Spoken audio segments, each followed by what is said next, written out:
I'm your host, Annie Bowles, and this is News du Jour.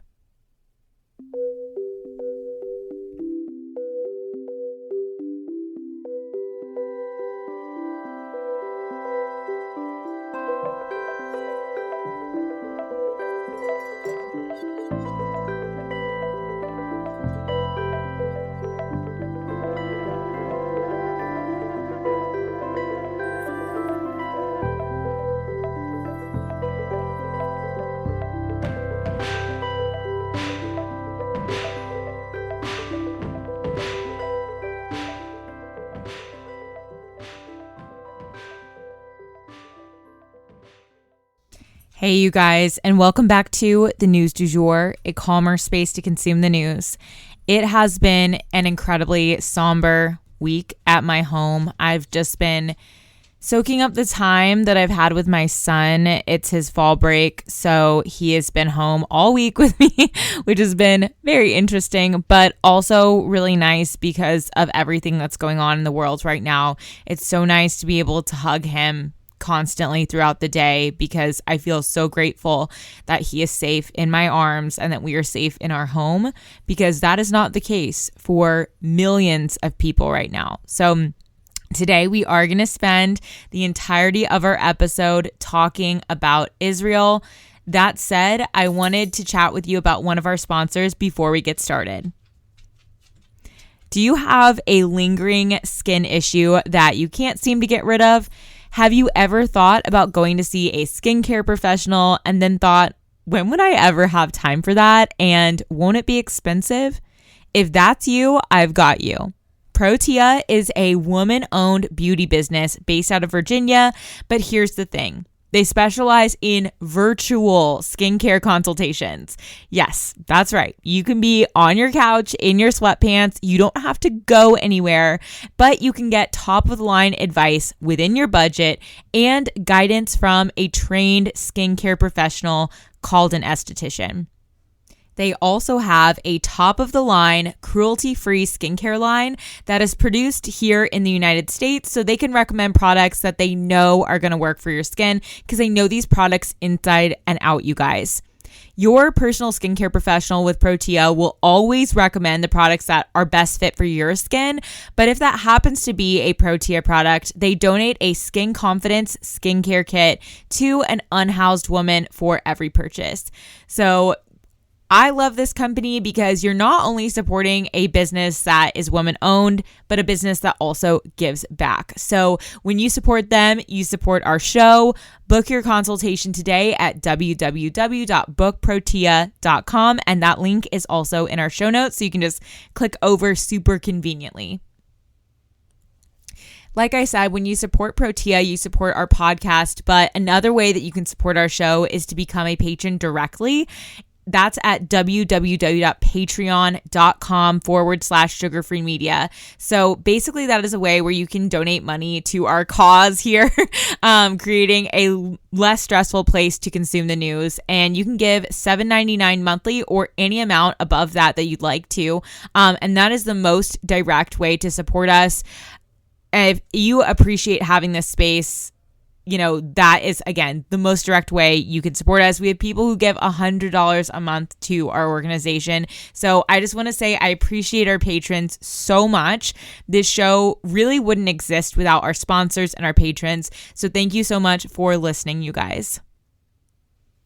And now, without further ado, we will go ahead and jump into the news. So, Israel. The entirety of today's episode is going to be focused solely on Israel. And we're going to be going back to basics a little bit. So I want to let you guys know why this matters. Why it matters not just to the safety of those who are experiencing this catastrophe right now, but why it matters to people here in the US and everyone globally. Actually, all of our safety is wrapped up in this.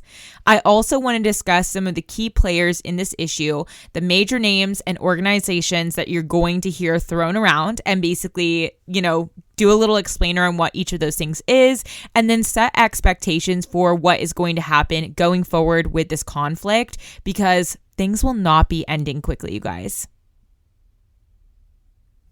So first and foremost, like I said, why should you care about this? So obviously you're seeing these horrible things happening, but maybe you're thinking both sides are blowing things out of proportion. Why can't they just get along? This is such an old conflict.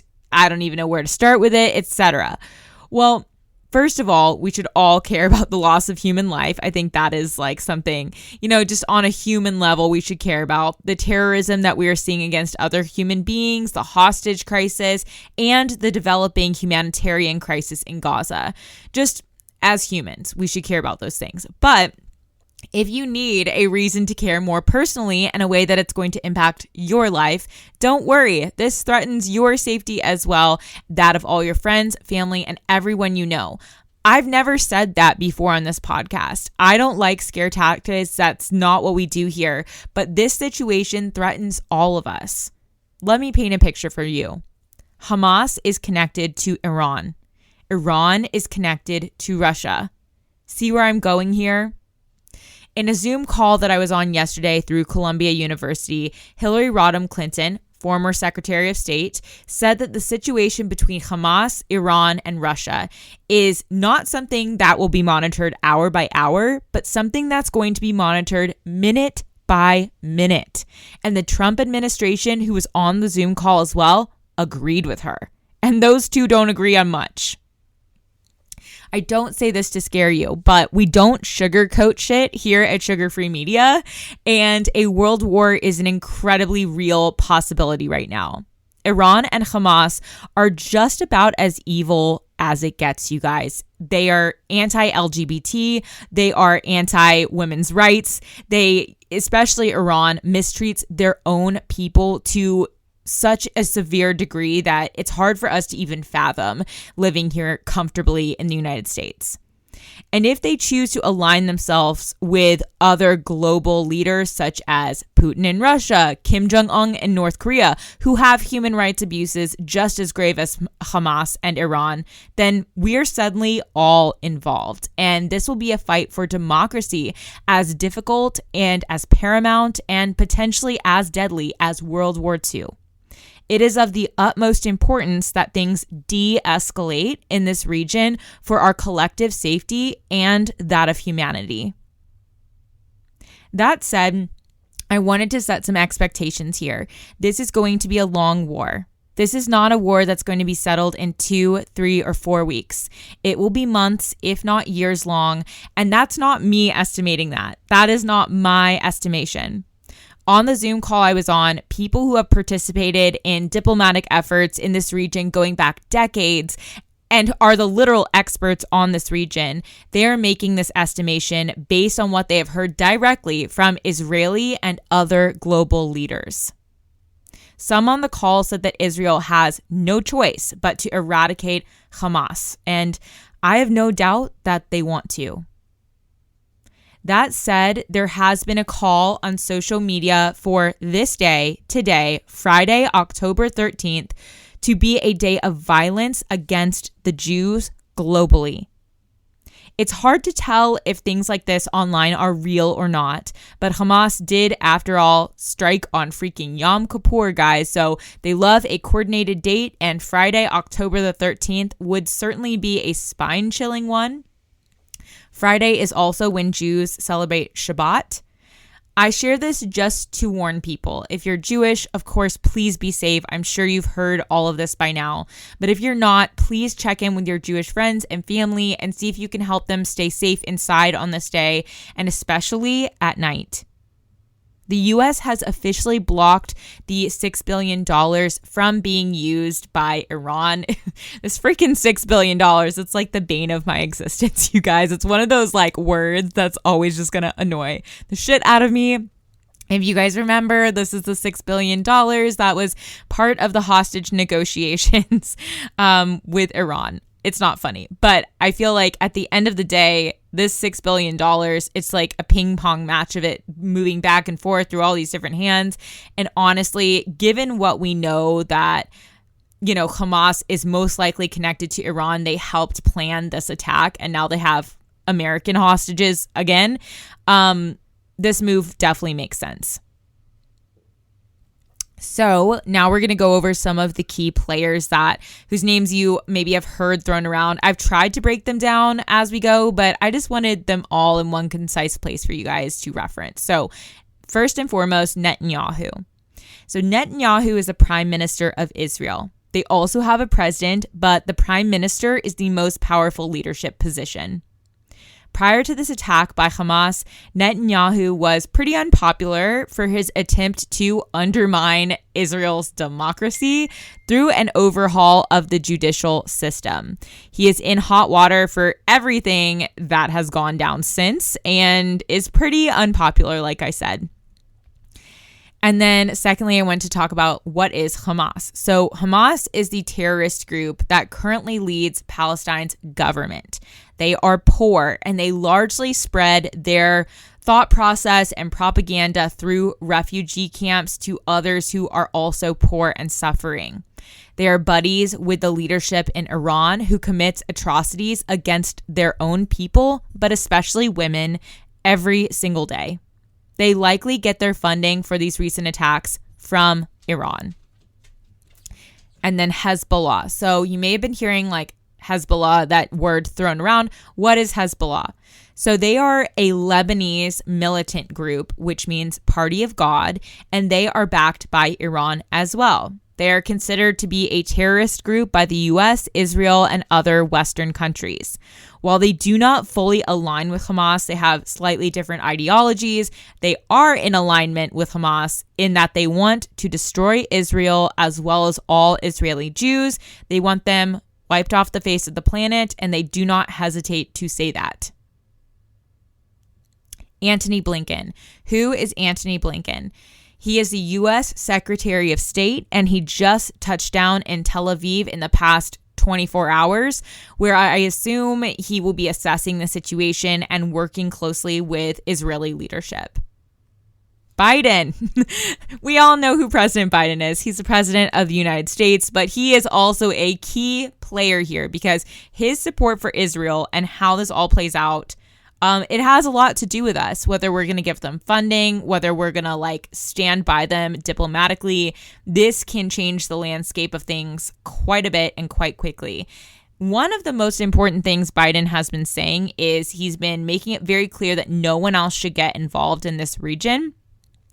And I don't know if you noticed that because I read some of his statements directly in the past couple episodes, which if you haven't listened to those, I highly recommend going back and listening. But President Biden is saying, don't get involved with this because that's what would escalate things to a World War III scenario, is if you see other Muslim Arab world nations, Saudi Arabia, Syria, all different countries in this area have participated in conflicts between the Palestinian people and Israel for decades, for a very, very long time, maybe even further than that. But they participated in this violence quite a bit over time. And so if it escalates like that, then the U.S. needs to be more directly involved. And then again, it escalates everything into this kind of World War III scenario. So now I wanted to talk about the hostage crisis. So right now, the New York Times is reporting that there are approximately 150 hostages held in Gaza by Hamas.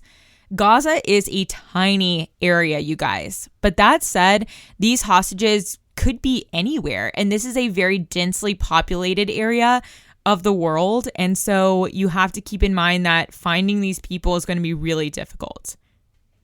Israel's surveillance of this area is pretty intense and has been historically. That said, this plan was a well thought out, premeditated event.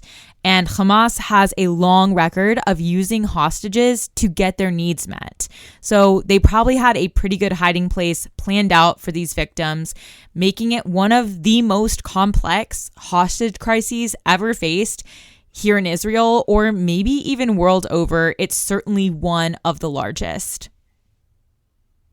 And now, of course, we have to talk about the burgeoning humanitarian crisis going on in Gaza. So in Gaza, the situation is worsening. Between cutting off electricity, water, food, fuel, and with all of this bombing, The everyday person in Gaza is suffering and suffering greatly. The situation there was not good before any of this happened, and now it is far worse. People are actually fleeing to hospitals in Israel where they are being treated by Israeli doctors and facilities. We see video footage of this coming out. Approximately 1,500 people have died in Gaza, and that includes 500 children, according to the Palestinian Health Ministry. Netanyahu has established an emergency government with his rivals, as well as a war cabinet, in order to get things moving and planned out, as he has completely declared an all-out war on Hamas. Again, we don't know what the exact goal is for them right now, but it looks like ridding the world of Hamas is number one on Israel's agenda. After that, experts are saying that they think they will likely look to the broader international community for next steps. But again, we will see. This is information that I got, again, from the Zoom call I was on, hosted by Columbia University with Hillary Rodham Clinton, members of the Trump administration, and representatives from Israeli government, etc. So that is what they think is going to happen next. And again, this is just sort of a calculated guess. I'll definitely keep you guys posted every step of the way. Our prayers are up for peace in this area, for the Israeli people, the Palestinian people, and for all racism to end. We pray for every single human being to be able to worship in peace and for God to protect us all. And that is the news du jour. Today, I wanted to leave you guys with the quote, "Human connection can be most deeply nurtured in the experience of a shared story."